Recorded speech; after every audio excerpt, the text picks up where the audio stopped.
Hi, I'm Doug O'Brien. I am very, very pleased to be joined today with Judith Simon Prager, PhD.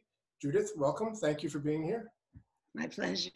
And Lieutenant John Pizzuro of Undisclosed States.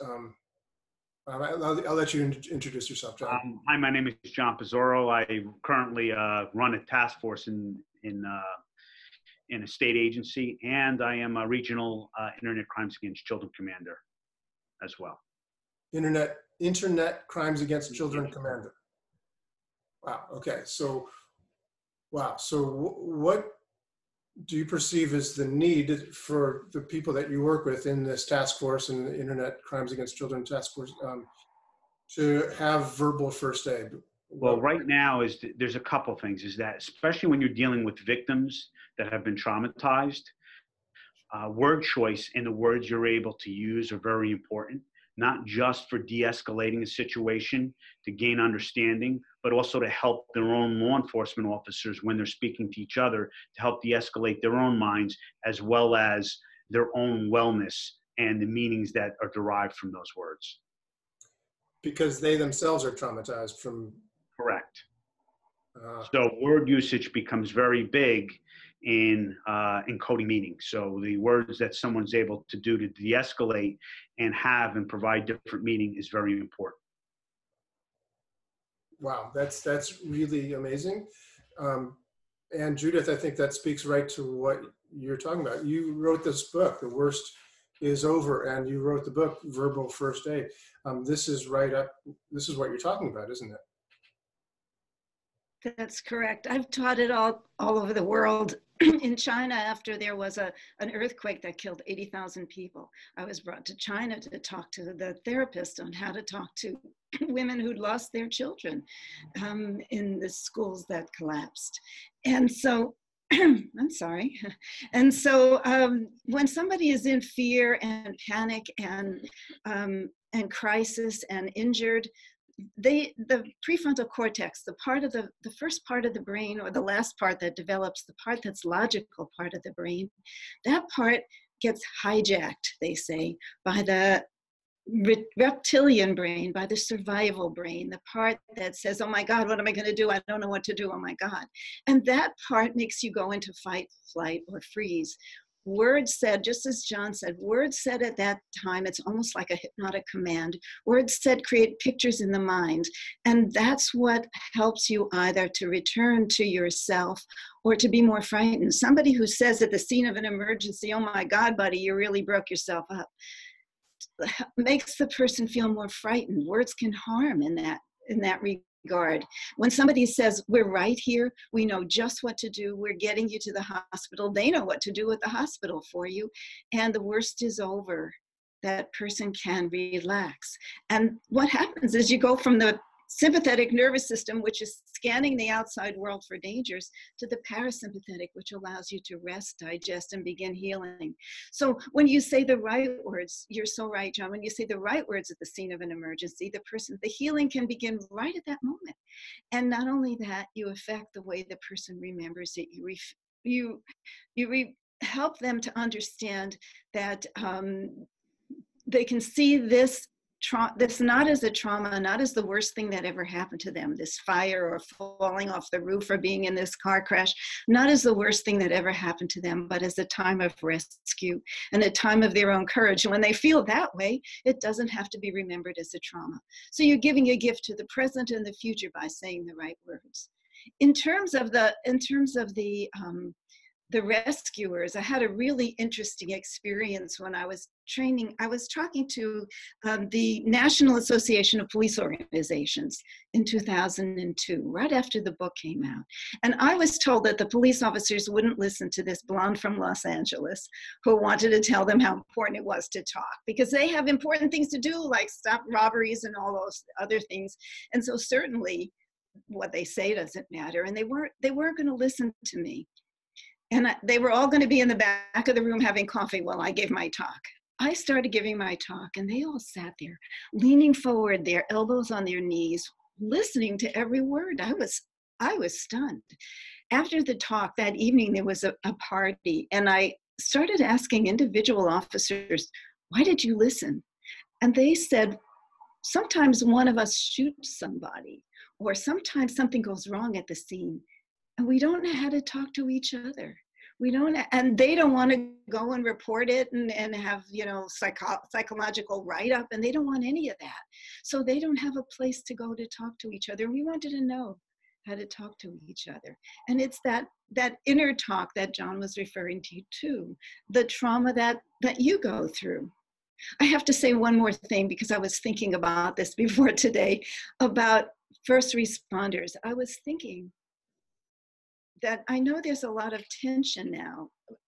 Everybody is against everybody, it feels like, but I know that the public really wants to be able to rely on you, first responders, to be there for us.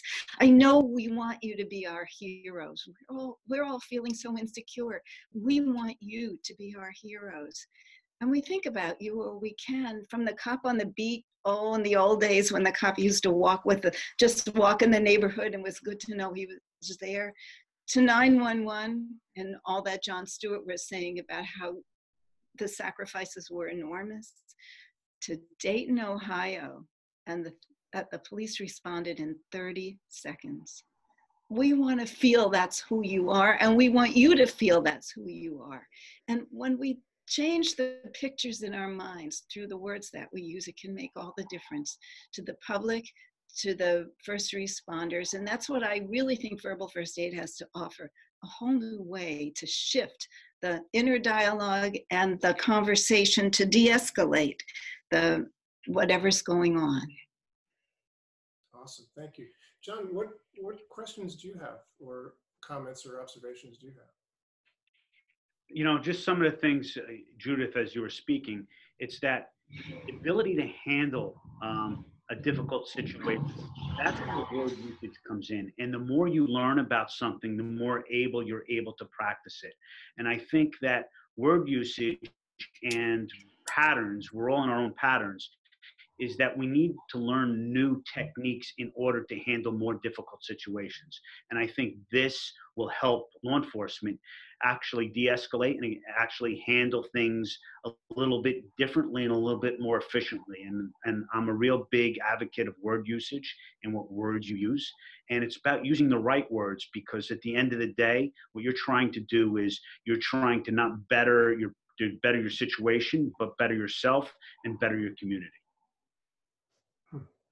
You certainly use the right words, John, for all that. And I do have a whole protocol that I teach, and it's been welcomed by, but originally firefighters used to say, why do I have to know what to say? I'm rescuing someone from a burning building.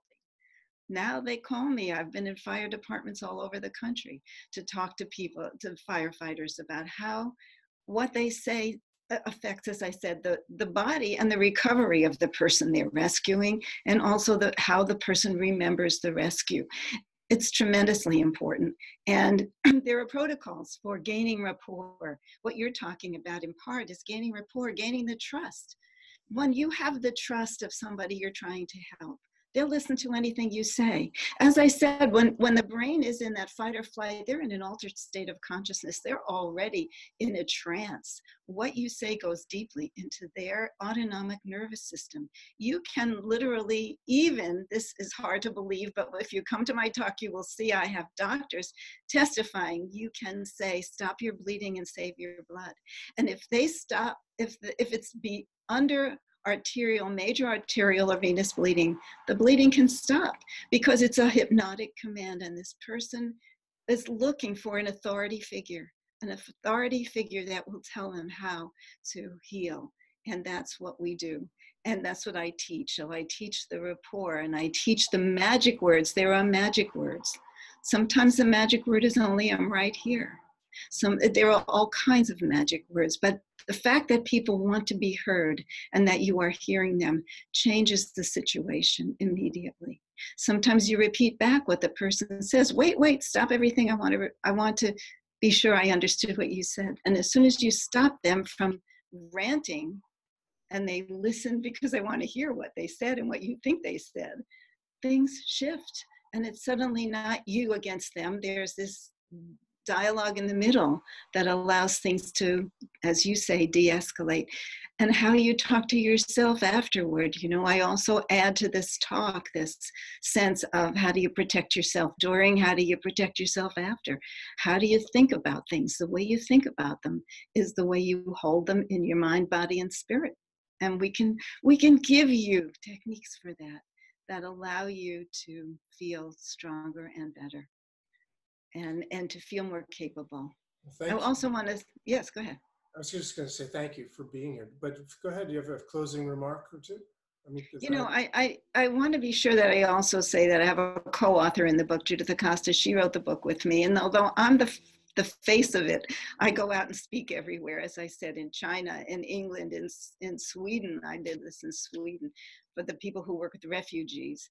And I want to say that, you know, somebody else helped me write this book, and that this message is not just ours. It's something that everybody who works in the field understands. And you want to know these things, because what you said, you know, John, you were saying something about perception earlier. Perception is very important. How does the person interpret what they see? And if you can help them, and if you can help yourself interpret it in a way that it is helpful, it makes all the difference in the world.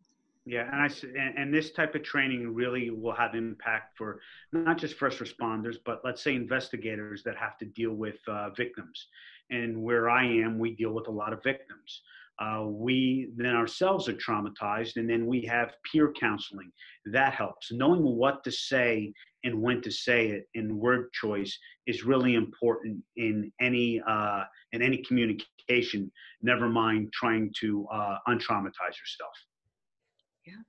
Well, thank you very much, both of you, for being here. The reason, of course, that I'm bringing you here, Judith, in September is because what you teach is so important, and the way that you teach it is so simple. I mean, it's so understandable. In 4 hours, people will learn an immense amount of stuff that is can impact their lives and many other people's lives, you know, by their words going forward. So I'm incredibly excited to have you here. I'm grateful for the work that you do. John, I'm grateful for the work that you do. I think we all are, whether you get that communication to you very often or not. But I'd like to say from all of us, thank you for the incredible work that you do. Thank you, John. Thank you, both. Doug. Look forward to seeing you both in September. Thank you. I look forward to seeing all of you who see this video.